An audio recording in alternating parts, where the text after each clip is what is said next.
Un tiempo con Dios para meditar todo el día. Una idea equivocada de Jesús. Y leemos en el Evangelio de Juan en el capítulo 6, versículos 59 y 60. Y dice la palabra de Dios: estas cosas dijo en la sinagoga enseñando en Capernaum. Al oírlas, muchos de sus discípulos dijeron: dura es esta palabra, ¿quién la puede oír? Una idea equivocada de Jesús. Esos versículos nos muestran que al oír las palabras muchos discípulos, aquí no está hablando de los 12 discípulos. Jesús no solo discipuló a 12, Jesús discipuló a multitudes. Aquí está hablando de todos esos que él discipuló. Anteriormente a lo que leímos está hablando de la multiplicación de los panes y los peces, que ya sabemos que todos le seguían por los milagros. Nos están enseñando estos versículos que al oír, muchos de sus discípulos dijeron: uy, dura es esta palabra, ¿quién la puede oír? Duro es lo que habla Jesús. Las palabras de él, la verdad, no gustan. Me parece muy fuerte lo que habla. Pero miremos antes, el versículo 59 dice: estas cosas dijo en la sinagoga, enseñando en Capernaum. Mira cómo Jesús enseñaba. Y había un lugar, la sinagoga. Pero, ¿qué fue lo que oyeron los discípulos? Que Jesús, enseñándoles, les dijo, y a ellos no les gustó, y dicen: duro es lo que él habla. ¿Quién va a querer escuchar esto? Bien anteriormente, cuando leemos todo el capítulo 6 y los capítulos anteriores, hablando Jesús de la deidad, es muy importante porque no solo aquí los discípulos, sino el ateísmo, el gnosticismo, el islam, muchas otras religiones que no creen en Jesús como Hijo de Dios. Y una de las preguntas es: muéstreme en un versículo donde diga Jesús, yo soy Dios. Y toda la Biblia habla de Jesucristo como Dios. Es el Hijo de Dios y es Dios. Toda la Biblia trata de Jesucristo.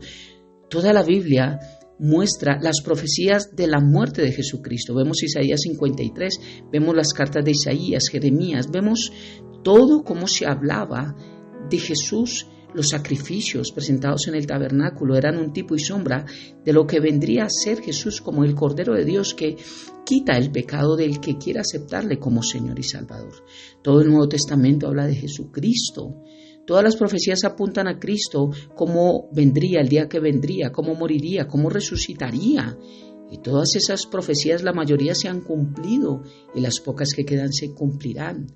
No hay ningún mediador en el cual la palabra de Dios esté escrita hacia Él y esté profetizada hacia Él, solamente hacia Jesús. Y de lo que ellos no podían oír y ellos no podían creer, es que solo por nombrar a algunos, Jesús estaba hablando anteriormente de que Él era el pan de vida. Dice el versículo 41 que murmuraban entonces de él los judíos porque habían dicho: yo soy el pan que descendió del cielo. El Señor decía: el que cree en mí tiene vida eterna. Solamente tenemos vida eterna en Dios. Aquí Jesús está diciendo: yo soy Dios. El que cree en mí, el que cree en Jesús tiene vida eterna. Él dijo: yo soy el pan de vida, yo soy el pan vivo que descendió del cielo. Y es hermoso como el Señor dice que el que come de ese pan de Él le resucitará. ¿Quién puede resucitar de los muertos? Solo Dios. Y Jesús dice: yo le resucitaré en el día postrero, en el versículo 54, capítulo 6. En el versículo 58 Jesús dice: este es el pan que descendió del cielo, no como vuestros padres comieron el maná y murieron. El que come de este pan de mi vida vivirá eternamente. Esto es lo que no gustó, que dijeran Jesús, que Él era Dios. Cuando le criticaron hablando de cosas, Jesús dijo, y dijeron: ahora te crees que vienes de Abraham, no tienes ni 30 años y ya. Y Jesús le dijo antes de que Abraham fuese: yo soy. Recuerden que Jesús se reveló en el Antiguo Testamento como el yo soy a Moisés cuando iba a ir a sacar al pueblo de Israel de Egipto. ¿Quién digo que me envía? Diga que lo envía el yo soy. Y Jesús bajo el Nuevo Testamento se revela como el yo soy. Yo soy la puerta, yo soy el camino, yo soy la verdad, yo soy la vida, yo soy el buen pastor, yo soy... Él nos muestra ese gran yo soy. Aquí dice también, yo soy el pan de vida. Yo soy la resurrección y la vida. Claro que Jesús afirmó que era Dios. Claro que Él dijo que nadie puede ir al Padre si no era a través de Él. Él dijo que el único mediador entre Dios y los hombres es Él. Claro que Él afirmó ser Dios. Y una de las cosas que también nos muestra que Él afirmó ser Dios es que Él recibió adoración. Cuando Él resucitó y Tomás se postró a sus pies, Él no le dijo no me adores como los ángeles hicieron. Él permitió ser adorado. Claro que es Dios, porque el mundo tiene una idea equivocada de Jesús. Y en conclusión, viendo esto podemos decir que muchos de estos discípulos se habían forjado una idea equivocada de Jesús y de su ministerio. Así que cuando Jesús revela el verdadero carácter de su misión, su popularidad se vino abajo. Y multitud de discípulos le abandonaron. ¿Cómo no entender que cuando se habla la verdad, muchos lugares se desocupan, muchos lugares se vacían? Pero cuando se habla conforme a lo que yo amo, así no sea verdad, pero que me guste y me llene, pues eso hace que, valga la redundancia, se llenen lugares. Una vez más se demostró que cuando el hombre es enfrentado con Cristo, con su muerte en la cruz, la reacción de la mayoría es la de rechazo y desprecio. De hecho, lo vemos que Jesús, Dios mismo lo habla a través del apóstol Pablo a la iglesia de Corinto. En su primera carta a la iglesia de Corinto, en el capítulo 1, versículo 22 al 24, dice la palabra, porque los judíos piden señales y los griegos buscan sabiduría. Pero nosotros predicamos a Cristo crucificado, para los judíos ciertamente tropezadero, y para los gentiles locura, mas para los llamados, o sea, para los hijos de Dios, así judíos como griegos, no importa de dónde sean, pero los que aceptan la salvación, Cristo es poder de Dios y sabiduría de Dios. Mira qué hermoso, mismo Dios le explica aquí a través del apóstol Pablo, para los judíos es tropezadero Jesús. El evangelio es un tropezadero para ellos, porque es dura cosa creer. Porque ¿quién le gusta oír las palabras de Cristo cuando se habla lo que no se quiere? El problema del pueblo judío, entre tantos, uno de tantos es que estaban esperando el Mesías que los salvaría de su esclavitud política que ellos mismos buscaron al elegir rey, al querer rey. Y querían que los sacaran de esa esclavitud que tenían a nivel político.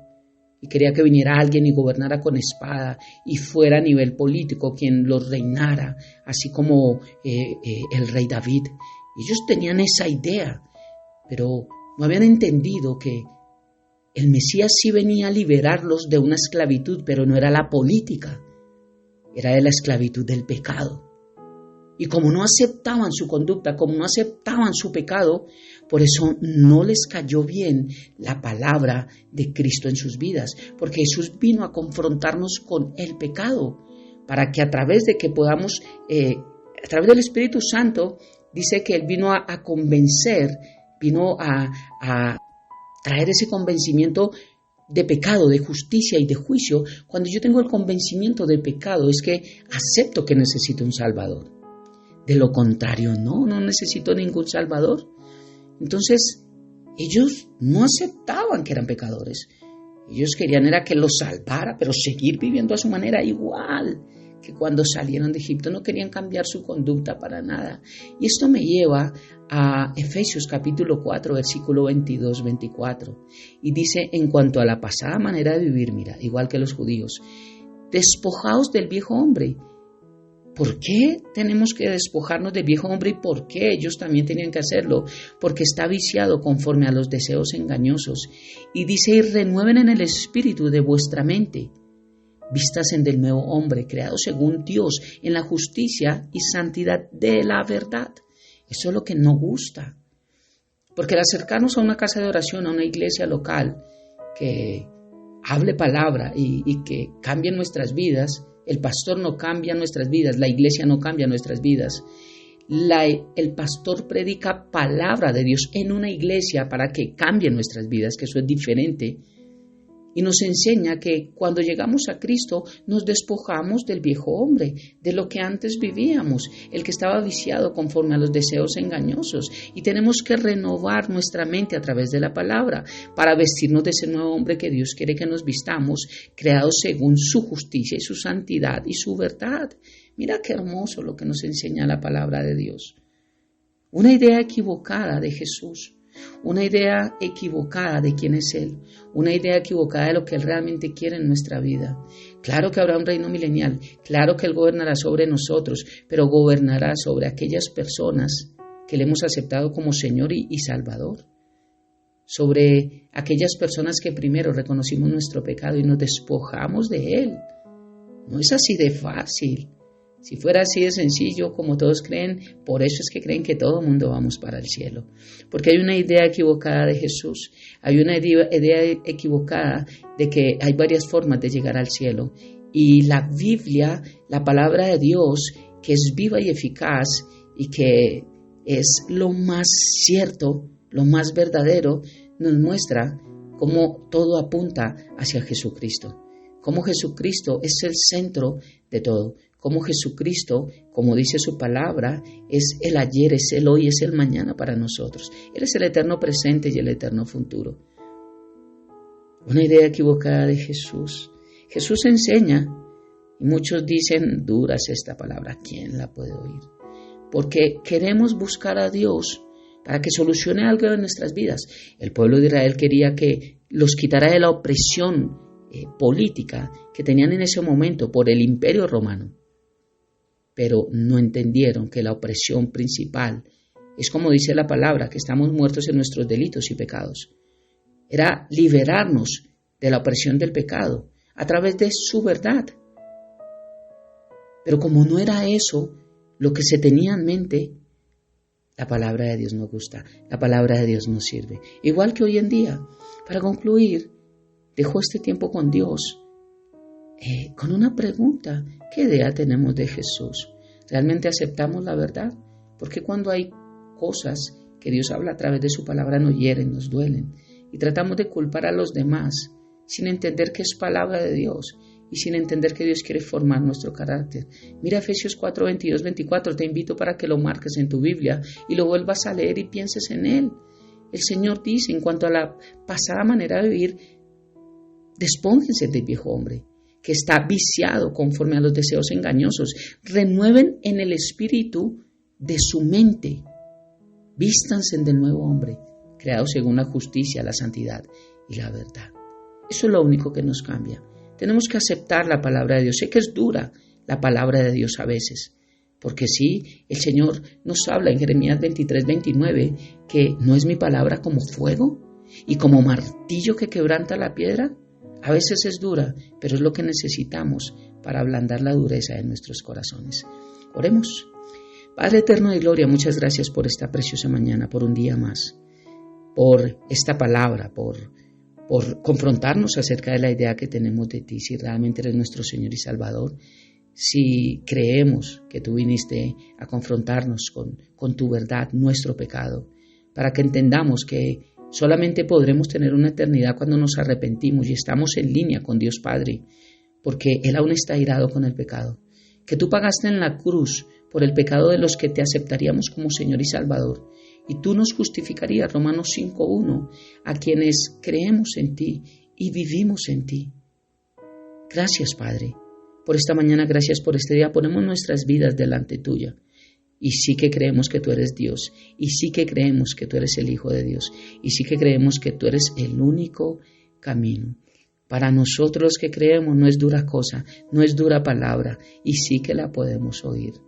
Gracias, Padre, por cada día guiarnos hacia la idea correcta de quién eres tú para nosotros, Jesús.